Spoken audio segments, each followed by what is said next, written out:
ఓం నమో నారాయణాయ. వారాహి అమ్మకు నమస్కారం చేసుకుంటూ అమ్మవారి దయ, ఆమె చల్లని చూపులు మనందరిపై ఉండాలి అని చెప్పి మనస్ఫూర్తిగా కోరుకుంటూ ఈరోజుటి వీడియో స్టార్ట్ చేస్తున్నాను ఫ్రెండ్స్. ఇక ఈరోజు వీడియోలో మనం చూడబోయేది ఏంటి అంటే అమ్మవారి వాగ్దానంగా అమ్మ మనకి ఈరోజు ఏం చెప్తుంది అంటే, బిడ్డ, నేను ఇస్తున్నటువంటి ఈ అభయాన్ని ఆనందంగా అందుకో. ఎట్టి పరిస్థితుల్లోనూ వదులుకోవద్దు. నీ జీవితం గొప్పగా, నువ్వు ఊహించినట్లుగా సంతోషంగా ఉంటుంది. ఈ తల్లిని నమ్మి, ఈ తల్లిపై నమ్మకంతో ఇప్పుడే విన్నావు అంటే నీ జీవితం మారుతుందమ్మా. ఒక అద్భుతాన్ని నేను సృష్టిస్తాను. నీ జీవితంలో అద్భుతాన్ని జరిపిస్తాను.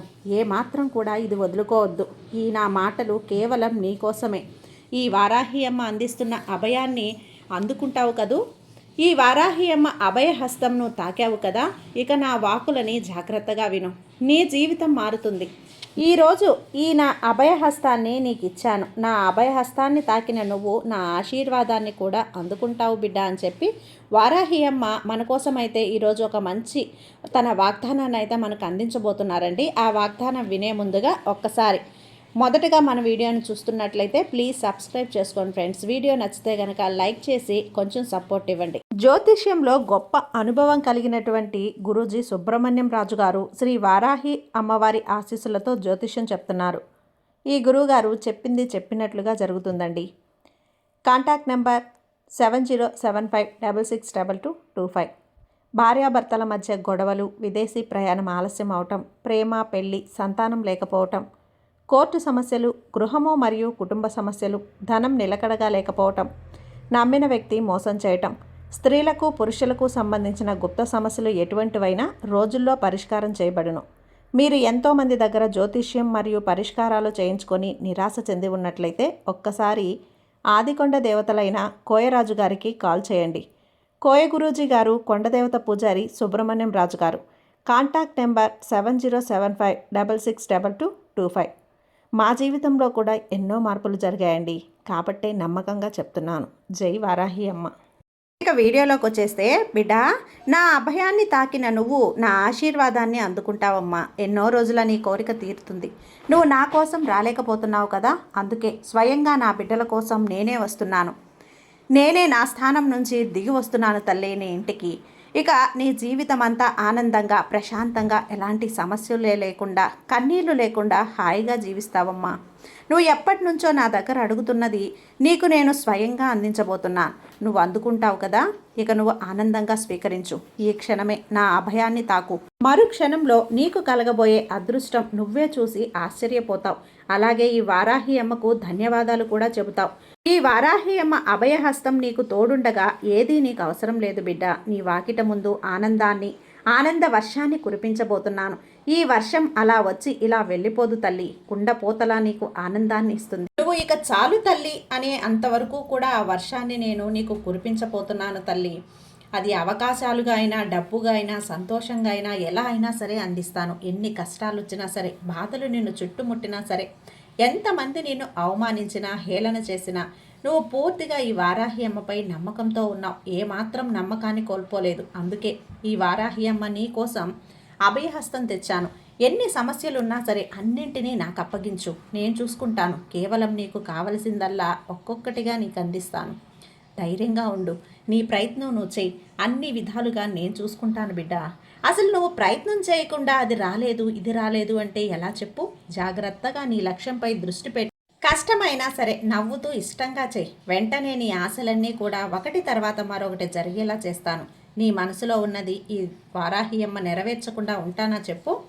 ఈ కాలం చాలా గొప్పది, అద్భుతమైన కాలం ఇది. నువ్వు అనుకున్నవన్నీ జరిపిస్తాను, అణిగినవన్నీ కూడా ఇస్తాను. ఇకపై జీవితం అత్యంత అద్భుతంగా ఉండబోతుంది బిడ్డ.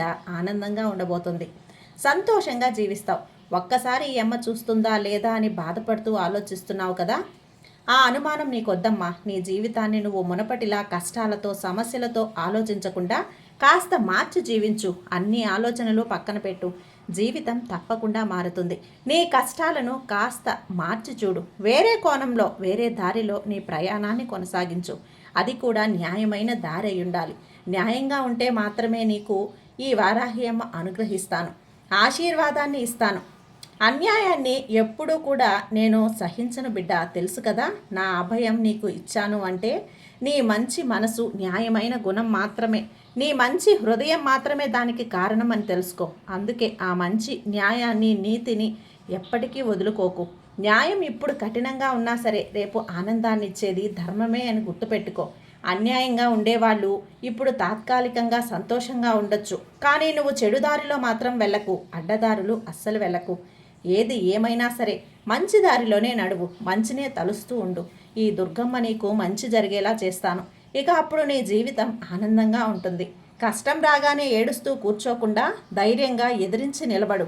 అన్నీ నీకు అనుకూలంగా మారుతాయి. జీవితమే ఒక అందమైన బహుమతి తల్లి, అది నువ్వు ఆనందంగా అనుభవించాలి. కానీ ఏడుస్తూ కన్నీరు కార్చుకుంటూ కూర్చుంటే ఎలా చెప్పు? నీ జీవితాన్ని నీకు నచ్చినట్లు జీవించు. నీకు తోడుగా నేనుంటాను. ఎప్పటికీ నీ చెయ్యి విడవను. ఎన్ని కష్టాలు వచ్చినా సరే ధైర్యాన్ని విడవకు, నిలబడు. ఖచ్చితంగా నువ్వు అన్నింటిలో గెలిచే తీరుతావమ్మా. ఆ క్షణం నువ్వు కోరుకున్న విజయం నీ సొంతమవుతుంది బిడ్డ. విజయం తానుగా నీ వాకిట ముందు నిలుస్తుంది.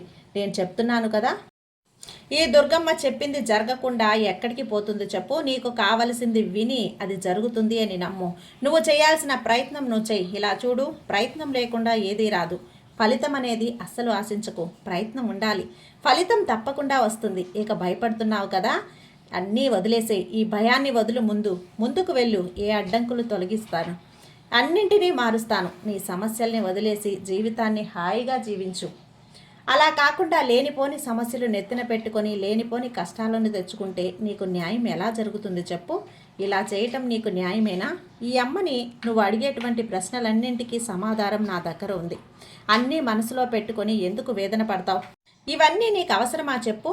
నేను నీకోసం వచ్చిన జీవితాన్ని మంచిగా మార్చి ఆనందంగా జీవించు. నేనిచ్చిన ఈ జీవితాన్ని నువ్వు అద్భుతంగా అయినా నువ్వు ప్రసాదంగా తీసుకున్నావు అంటే నువ్వు సంతోషంగా ఉంటావు, ఆనందంగా ఉండు. అన్నీ నీకే తెలుస్తాయి. ఇక నీకేం కావాలో నిశ్చింతగా నన్ను అడుగు. నువ్వు విజయానికి దగ్గర చేసే బాధ్యత నాది. నిన్ను విజయలక్ష్మిగా తీర్చిదిద్దే బాధ్యత ఈ వారాహి అమ్మది. అవును బిడ్డ, నువ్వు న్యాయం దారిలో నడుస్తూ ఉన్నావు కదా, నిరంతరం నీకు అత్యున్నత స్థానం అతి త్వరలోనే ఉంటుంది. ఈ వారాహి అమ్మని నమ్మి నమ్మకంతో ముందుకు వెళ్ళు. అన్నింటినీ కూడా నేను సరిచేస్తాను. ఒకవేళ నువ్వు న్యాయమైన దారిలో వెళ్తూ ఉన్నప్పుడే కింద పడిపోయావు అనుకో, నా చెయ్యి అందించి మరీ పైకి లేపుతాను. కాబట్టి ధైర్యంగా ఉండు.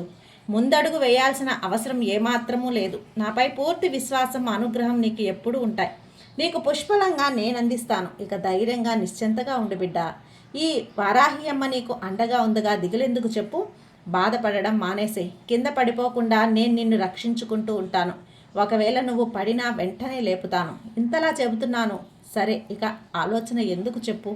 నువ్వు కింద పడగానే కూర్చొని ఏడుస్తూ ఉంటే అది న్యాయం కాదమ్మా. నువ్వు ఎలా ఏడుస్తూ కూర్చుంటే సమస్యలకు పరిష్కారం దొరుకుతుందా చెప్పు? దొరకదు. ఏదైనా సరే ఏం జరుగుతుందో చూద్దాంలే అని ధైర్యంగా ముందుకు వెళ్ళాలి. కాబట్టి ఏ విషయాలు కూడా అలానే మనసులో పెట్టుకోకు. ముఖ్యంగా అనవసరమైన విషయాలు అస్సలు నువ్వు తలదూర్చుకోకు. ఎంత ఖరీదైన బంగారం, ఎంత విలువైనది కదా. నువ్వు కూడా బంగారం లాంటి భవిష్యత్తు అందించబోతున్నాను. బంగారం ఎంత విలువైనదో, ఎంత ఖరీదైనదో అంతలా నీ జీవితాన్ని విలువైనదిగా మారుస్తాను. నేను మారుస్తాను. ఇక ఒకరు నిన్ను తాకాలంటే భయపడేంతలా నీ విలువ వజ్రంలా తయారు చేస్తాను. ఇక నువ్వు భయపడకుండా, బాధపడకుండా నిశ్చింతగా ఉండు. దేని గురించి ఆలోచించకు. సంతోషంగా ముందుకు వెళ్ళిపో చాలు. ఈ వారాహి అమ్మ నీకు అండగా ఉండగా నీకెందుకు భయం? నిశ్చింతగా ఉండు. ఈ అమ్మ ఈరోజు నీకు అందించేటువంటి వారాహి అమ్మ అనుగ్రహాన్ని అందుకొని నీ జీవితం సంతోషంగా ఉండు బిడ్డ. నువ్వు చల్లగా ఉండు. ఈ తల్లి ఎప్పుడూ నీకు అండగా ఉంటాను. సర్వే జన సుఖినో భవంతు. జై వారాహి అమ్మ.